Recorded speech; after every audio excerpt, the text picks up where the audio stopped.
How's it going, ladies and bruisers? I'm Sixkilla, and today we're going to be checking out a game called the Knell of St. Godhrkar? I don't know how to fucking mean to say that. Then let's just go with that, shall we? This is a game that came out for free quite some time ago.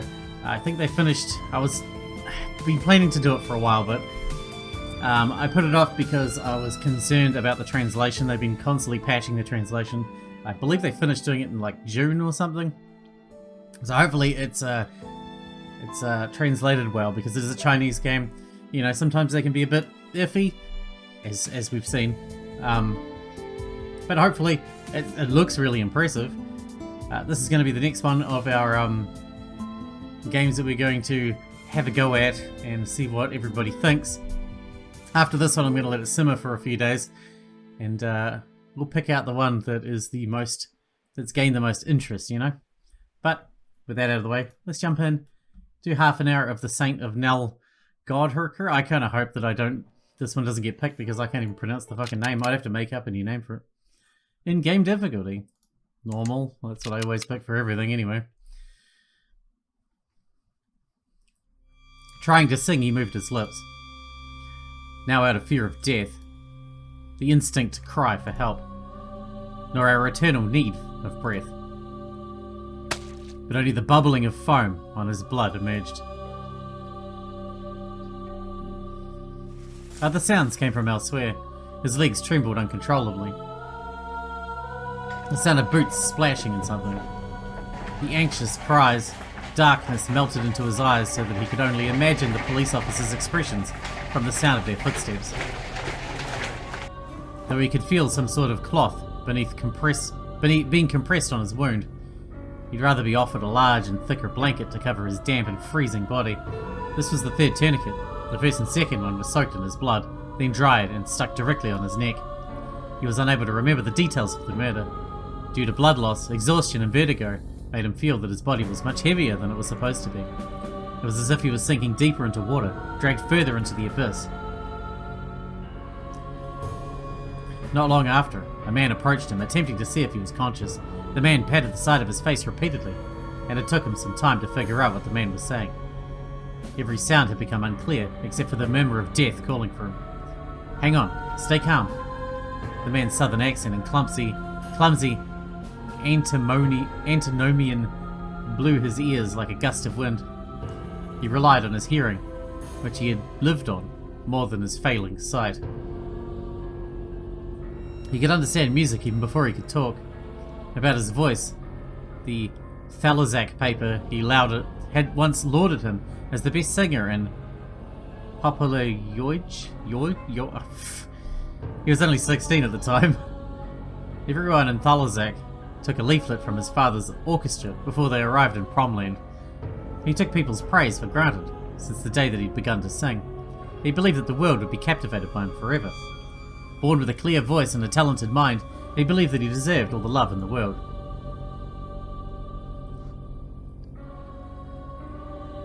Lythal Theatre should be the final of their tour. No one foresaw that it would be the end of their future. They had been in a rehearsal when death paid a visit. He remembered the appearance of a blurry shadow with a sharp voice that could split even the particles in the air. The singers who stood in the back fell onto the ground. People screamed and rushed to the exit. He saw blood gushing out from one singer's neck, soaking in their suits. In the midst of panic, their attempts to stop the bleeding were ineffective. Some of the singers went into convulsions, and they died in seconds. Bile welled up in his throat. He stepped backwards, knees weakening and collapsing onto the stage. People died right before his eyes, with agonizing screams he had never imagined coming from human beings. How could it be so gut-wrenching? Run, run, run! He crawled like a cat, sneaking his way out, trying to escape from the room of death. He tried to stand, but to no avail, due to his father's... Then a hand grabbed his head. He felt a cold sensation on his neck. Blood maneuvered through his muscles. The murderer then released him, and he fell to the floor for a second time. The blood burnt his throat, trickling down onto the wooden floorboards, trailing through the cracks and decorating them with red. He was gasping for air, but only more blood flowed out. So far his struggle had only drained what was left of his strength. A person then turned him over and froze for a moment. It was the murderer. Shadows scrambled into his eyes. That murderer crouched towards him. Shadows obscured his vision. The murderer crouched towards him. He felt heavy, and for a second, his head felt light. Then, the next second, his mind loosened gently. Later, he saw the police officers wandering, their heavy footsteps hurrying around the premises. A series of visions struck him. His voice, the tourniquet sticking to his neck, the performance in the theatre, the first time he sang, the first time he stood on the stage. These memories eased his way towards death. Trying to sing, he moved his lips. Tonality and rhythm were his laws. He believed that through his devotion to music, Godhrkar would never abandon him. But no matter how hard he tried, the only noise that resonated in the air was that of a broken wooden door. Rage seeped into his flowing blood. The murderer's intrusions into his bright future was unforgivable. His voice, moreover, the only thing he cherished. I will slice your neck like this, he vowed. No, not enough. The murderer must lose every single thing that belongs to him. His feet, his eyes, his tongue, his organs. I will decorate the whole stage with his body. And that wouldn't be the end. He would not end with this.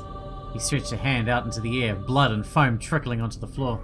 He longed to sing his favourite aria, but how could a violin perform without its strings? He should succumb to darkness. Hatred, grief, and fear flowed down his backbone, gradually ebbing away. Nothing would accompany him but silence in his death, on which his inward screams would have no effect until they ceased to exist.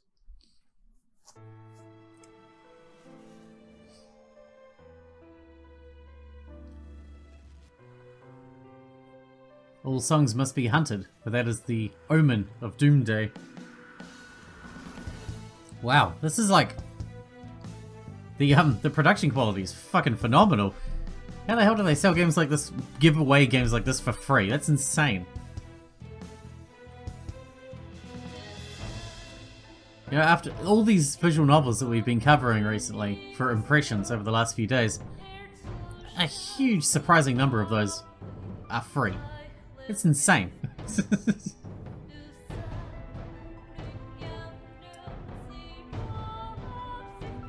How do they afford to spend all their time making this if they can't at least even make the money back that they spent on it? That's crazy, man. Or are they trying to build a devout following for their next game, like Doki Doki Literature Club did? Because I don't think most people are going to be able to build a devout following like Doki Doki Literature Club has. Because that game was just that good, you know?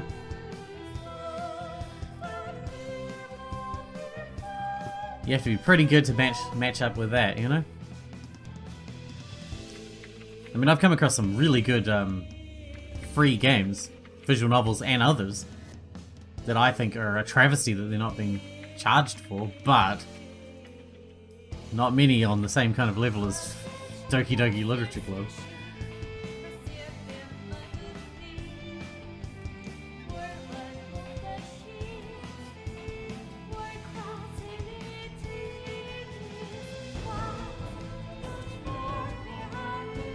The bitrate on this video is quite low, isn't it? I think they need to bump it up. It's not like it's made in Ren'Py, right?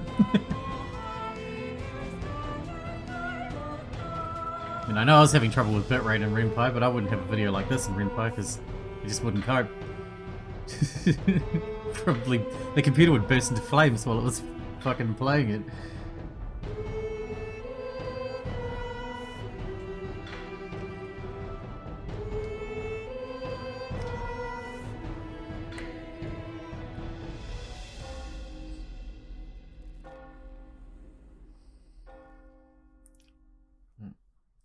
Okay. Was that in English? I don't know. I don't know. 1544? December 5th? Thursday. That's a good day. Close to the end of the week. Nearly the weekend. Thirsty Thursday. Go out and get some drinks. Upon the altar, one could spot a burning candle. The melted wax trailed down the candle to the silver-plated candlestick. This is the text box for displaying the story content. Click the red word in the text will display relevant information. Yeah, okay, I know those. Gives you backstory. That's pretty cool, though. Oh, damn. Okay. Left click or press C on a character's name to access their profiles. Right click or press N to switch to the relationship network of all the characters. They got a relationship network? That's pretty cool. It was the last night. The tomb's gate opened to the faithful, while the dead groaned, bringing filth, blood, and pestilence upon the world. After heaving a deep sigh, Haysino extinguishes the lingering flame and stores the melted candle. And so, Theophilsa received a decree. His revelation was given by Votru. Thus, the Lord sent forth the apostles to heal the sins of men. The function key in your bottom corner displays your present karma points. Oh, okay. Click the function key to access relevant menus or shortcut functions. You can set your navigation in the preference menu. Cool. Right-click or escape also enables you to access the menu page. For more shortcut keys, press the help page. Okay. I'm not used to so many tutorials for how to play a visual novel. The confessor gazes down the rows of empty pews. Tomorrow, they will be full. Excuse me, I can't see. Filled with confessing residents. Theophilsa wanted to test him, so he called out, "Weldrum, you must be burning offering. You must burn offerings." Father Mulnathan. His musings are interrupted by a young girl's voice. Haysino opens his eyes, catching a glimpse of purple dress emerging from behind the pews. "You still in prayer?" "Oh, I'm very sorry. I thought you might be done." Haysino smiles, standing up and beckoning her toward the altar. "It's quite alright, Priscilla. My prayer is finished. May I ask what you're doing here, my child? I thought you'd be enjoying the holidays by now." "Ah yes, preparing for the baptism festival. Must be exhausting. Is there anything I can do for you, Father?" "My thanks, child. I'm grateful for your help. You may sweep over there while I prepare the altar." "Yes, sir." Priscilla does as she's told, a bright smile illuminating her face. Haysino watches her trot away to fetch a broom and is irresistibly moved by her cheerful demeanour and openness. He takes a brass spatula to clean the wax from the candlestick and pops a new candle in, the changing of the metal blended with the swish of Priscilla's cleaning. Silence fled the chapel the moment Priscilla arrived. While cleaning the floor, she hums a glorious hymn. As the new rising star of the choir, Priscilla was highly anticipated by the Saint Godhrkar. As she finished the song, Priscilla sweeps up the dust and empties it into the dustbin. "Father Mulnathan, I have something to confess." "And that would be?" "I actually came here to ask permission for us to sing during the festival. Sister Fiona and everyone else in the choir agreed that it's such a waste that we're not singing." Priscilla rushes over to Haysino, broom in hand. She stares up at him with her biggest puppy dog eyes, only for Haysino to bow his head and sigh. "Priscilla, we've been over this. Our choir will not be performing, and that's final." "But Father, it'll be the first baptism day since the war ended. It doesn't make any sense for our chapel not to join in the celebrations." Priscilla and the others had a point. In fact, everyone who heard that Haysino didn't respond to the invitation thought he was being unreasonable. The only one who truly believed his decision was no mistake was Haysino himself. "Priscilla, my dear, don't fight this. I don't like arguing with you. Besides, you would have to compete with the performers from all over the country. Even if our choir was selected, you would all have to perform for each of the 3-day celebrations. As you mentioned, since it's the first baptism day in 4 years, not even a single mistake will be tolerated. Are you sure that you're prepared, young one?" "Of course we are. Fiona asked us to practice our performance, and we've already learned all the songs off by heart. And I heard the final show list didn't come out yet, right? Please let us join. Pretty please." Priscilla frowned, squinting at her shoes and twisting her fingers solemnly. All it took was one last pleading look to at last shake his resolve. "Alright, for the sake of Fiona, the church will screen the performance in 3 days. If you're chosen, then we'll sing." "Really? But if you're not chosen, you'll have to sit and watch the performance as part of the audience. Do you understand?" "Yes, Father. We'll definitely win if you let us participate." Haysino's words bring the light of hope back to the little girl's eyes as she holds out her pinky and index finger, looking up at him. The confessor grins and interlocks pinkies with her, making a childhood-style promise. "Deal. Now back to work with you." "No take-backs, just like Sandra's bow says." Utterly confused, Haysino almost drops the saint's steel he's been wiping down. "Wait a minute, whose bow?" "Sister Sandra's. The handsome man that always comes to visit her. I'm really looking forward to their wedding. Oh, can we perform there as well, please?" "He comes here? To the seminary? Getting married? Very true, bless her. How is that even possible? His little sister was still studying at the women's college. How could she date in such a sacred place? No. The point was that he didn't even know that she had a boyfriend. The revelation shatters Haseeno's composure like a bullet through a sheet of glass. He closes his eyes, sadly realizing in a way he never had before that Sandra had grown into a woman with her own ideas and secrets. Where are they now, Priscilla? I just saw them in the library. Nodding, the confessor sits down his steel and rushes out. Haseeno goes straight down the hallway toward the chapel's library. The brass on the door was immaculately polished, but a distorted reflection on his face looked back at him. The confessor of Saint Godhrkar squeezes 2 pieces of paper in his hand, the tickets for baptism day. He has the perfect excuse to step inside, but his feet seem to stick to the floor, keeping him from moving. Sandra's quiet chuckle and the softened voice of a younger stranger trickled through the crack in the door. I can't wait. You can't tell him. Forget about the festival. We can meet. As their voices become softer still, Haseeno presses himself close against the door. He could have sworn he heard some suspicious rustling, and for the sake of true, if the boy even dared to... Who's there? The door is suddenly pulled open from the inside, causing Haseeno to lose his footing. His legs snap together, causing the solemn confessor to stumble once, then twice, before bumping his head against the door. The 1 karma point you receive from Haseeno's injuries is now displayed on the function key. Changing the tendency of the story consumes karma points. Karma points are gained only by protagonist's injury or death. When a protagonist is heavily scarred, he or she may not survive under certain circumstances. Be cautious in acquiring karma points. The level of injuries of the present character will be displayed on his or her avatar. You'll acquire 1 karma point when a protagonist is injured. For every bad ending, you'll receive 4 karma points. Shit. Brother, why are you here? Sandra peers over the boy's shoulder. The 2 of them, as close as a pair of sparrows in the snowdrift. We thought you were some suspicious man. The young man steps forward and gives a friendly smile. But thankfully not. You must be Reverend Father Mulnathan. I'm so sorry. I didn't know you'd be stopping by. Haseeno doesn't like the young man at all. He doesn't appreciate the poorly disguised sarcasm, nor the aura that the man gives off. An aura which certainly doesn't belong in a seminary. Father Haseeno is fine, thank you.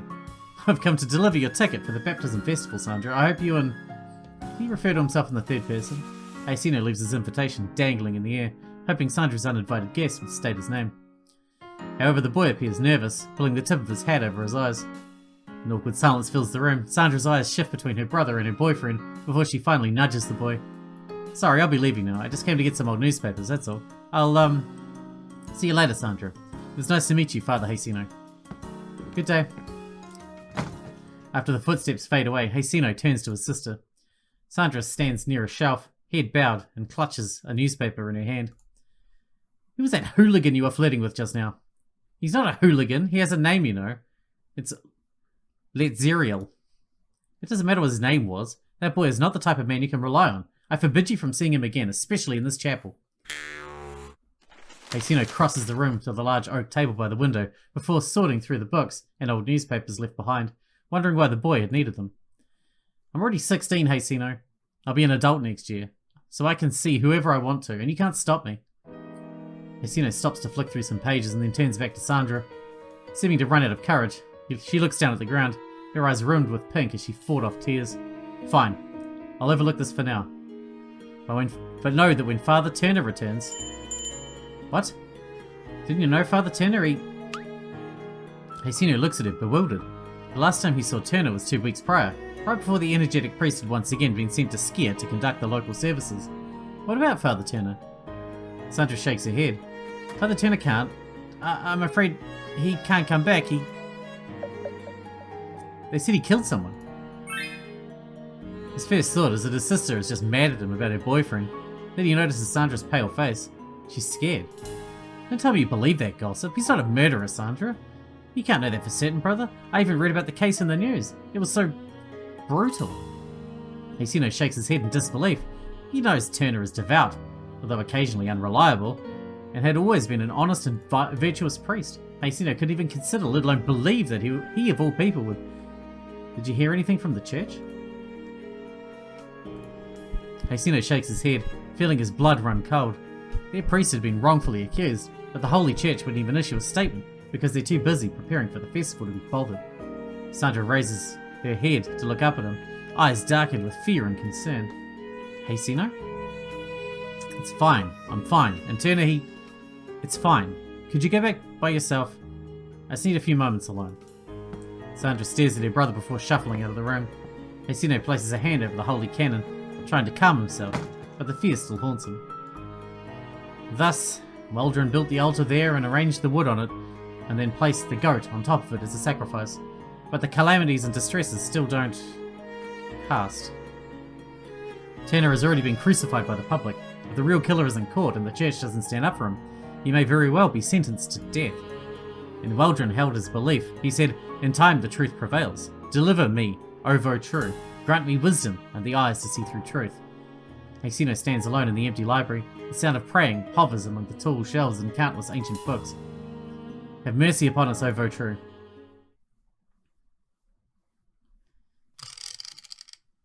This is the timeline.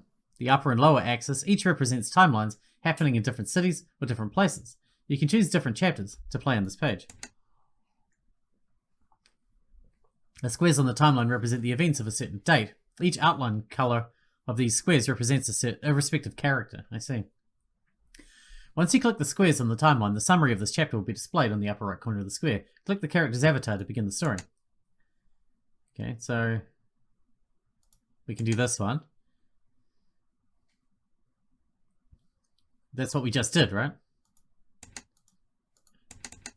And we can do this one. Chevlet Fouisher? A few years ago, the momentary sensation Chevlet Fouisher was expelled from the club Stella by its snobbish owner. Now, with the help of her new patron, Chevlet was able to return to the stage with new melodies and an incredible voice, but she wants more than this. Do it. Every name in this game is designed to be as hard as possible for me to pronounce. Give us a show, yeah. Something high. Are these photos? I feel like photos that have been made to look like oil paintings, sort of. It's another rowdy night at the carnival on the coast. A sea of bodies roam the streets in search of fresh delights. Before the stroke of midnight, people seek comfort from the grain and wine stalls. They sing and dance at the beach carnival, wriggling and bumping, looking for someone to enjoy the night with. However, one voice rises above the rest. High and distinct, he sings with holy reverence, but in the broken fashion of a drunk. Theophilsa and Godhrkar, true apostles of thine, history will be recorded. Wait a minute, no. All rise and fall will be recorded as they watch over us. Forever true, true. No, that's not how it goes. Then he realizes the young man has stumbled into a woman who, like him, looks out of place. She smells of berries and orange blossom. Little boy, isn't it past your bedtime? Little boy? I'm not a boy. What's it to you? When he sees her face, the anger suddenly vanishes without a sound, like a cigarette blown out by the damp sea breeze. He has never seen such a charming lady, and her temptation was somewhere between taunting and arrogant. The woman chuckles and curls a finger underneath his chin, directing his gaze to meet hers. I'm not playing games with you. I'm not either. The drunkard brushes her fingers away, and she chuckles. His eyes blur, and there seems to be a cool, slippery oil rolling around in his stomach. I'm gonna let you in a little secret. Neo fidgets. Her beauty has an aggressive air, which makes men want to avoid her edge, but also reluctant to shift their eyes. What? Rule number 1, a decent look is part of being a gentleman. Your fly's wide open, dear. Now scurry home. Your dong's hanging out. Neo gawks at Chevlet as Chevlet snickers, tugging on his undone pants. He pushes her away and stumbles into the night. Satisfied, Chevlet turns her eyes into the dark sky sprinkled with twinkling stars. She gazes at their cold light for a long time, and the smile on her lips fades away. She looks at her wristwatch. The star-like diamond on the dial reflects a brilliant light. The time has come. Chevlet retreats into the club and makes a beeline backstage. The crowd of sailors and rogues swell. They grow restless, waiting for their favourite performer to take centre stage. Give us a show, hurry up! Patience, gentlemen. Tonight, you'll be dazzled. Pieces of garbage and empty bottles fly onto the stage. Enough talk, where's our show? Man, it must suck to run a club right next to where the sailors come in. Listening to the distant shouts, Chevlet changes into her dress backstage. When the hidden zipper on her waist is undone, the elegant perfume is obscured by the smell of cheap, floral alcohol water emanating from the costume. She walks in front of the mirror and looks at her face. The woman reflected back flashes a smile that shines like stars. It's the first time she's come back since it all happened. Everything around her feels familiar, but she doesn't miss her old life at all. The flames inside her still burn from her despicable childhood through her glory days to this very moment. The span of time hasn't diluted the light but made it blaze ever more. It's the place where she lived and struggled to reach. Everything is built on her heart.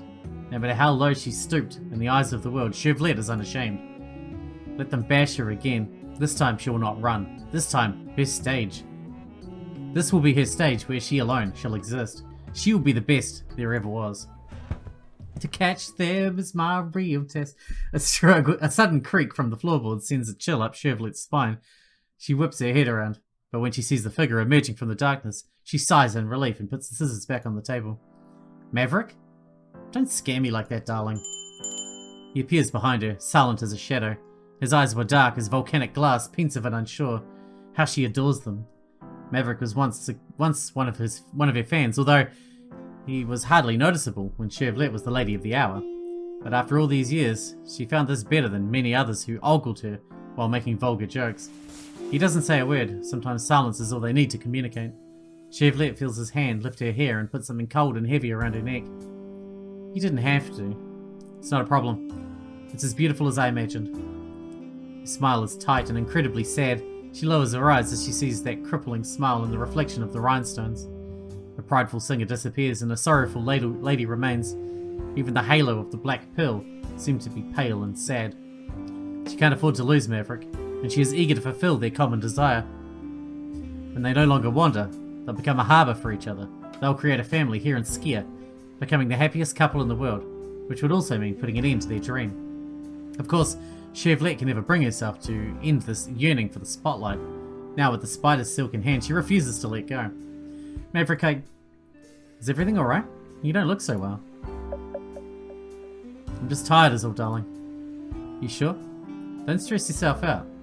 She pauses to mull over his comment. Chevlet is well aware of Maverick's unwavering love for her, yet her soul knows how much the stage means to her. So the more Maverick cares, the more it pains her to move forward. Tired, I'm just tired, darling.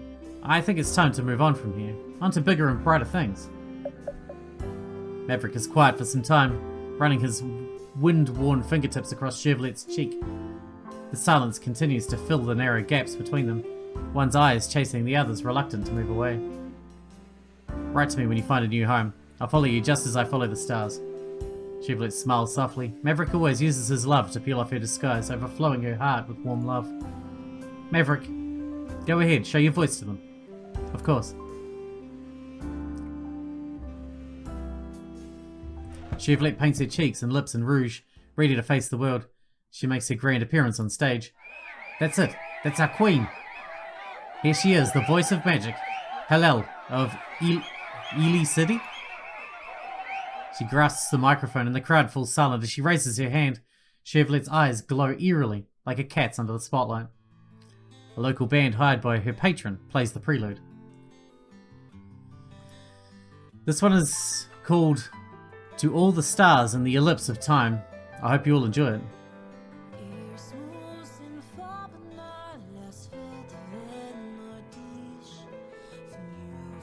This is going to be the perfect way to wrap this episode up, I think.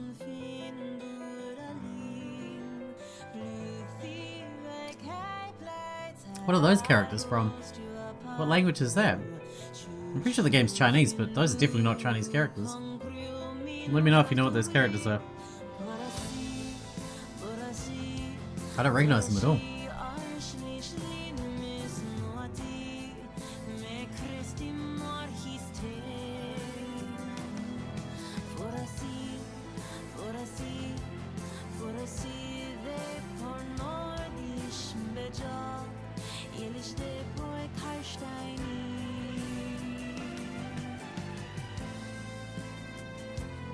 When she reaches the climax of the song, she changes the style and language. Much of the audience consists of crude sailors you can't even read. They don't understand the sorrow buried in the song. Oh man.